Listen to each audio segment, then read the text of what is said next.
Why do we always FOMO the top in crypto? Why do we always wait until the chart goes completely vertical before we start buying? It's the same story every cycle. Think back to previous cycles when the majority of the crypto market was either moving down or chopping around sideways. People were disinterested. They didn't care what prices were doing. They were waiting for the headlines. A lot of them were sitting on the sidelines. And then once we started to get new all time highs and everybody started to pile back in, that's when we got the crash. If you are a beginner in this market where this has happened to you on numerous occasions, you need to understand that this is not just bad luck. This is psychology. It is millions of years of evolution wired into our brains as humans. By nature, we do not like to go against the crowd. We prefer safety and we chase safety in numbers. That's why when the market is going up and everybody is buying, we get dopamine spikes in our brain to convince us that, oh, it's a safe time to buy because everybody else is doing it. When in actuality, this is the most dangerous time to be buying.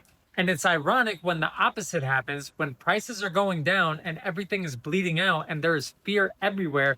This is when you should be looking for opportunities and when the best opportunities actually present itself. But nobody wants to act on it because of fear. This is why the biggest winners in this space are the ones who buy up fear. And I am talking real fear. I'm not talking little 10, 20, or even 30% drops. I am talking when things look like they are really about to end. You are seeing billions of dollars of liquidations in minutes. This is when you should be acting. Whales, institutions, market makers, they all know this, which is why they feed into human emotions. They will pump the markets, get everybody to FOMO in at the top when it feels safe, and then they will dump on all of our faces and use us as exit liquidity. This happens every single cycle. Sometimes they play it out differently. They use different instruments or narratives. They use meme coins. They use decentralized exchanges. Who knows? But it repeats every single time in one way or the other. Before you ever buy anything in crypto, you need to ask yourself, are you only buying into this because you believe in the project?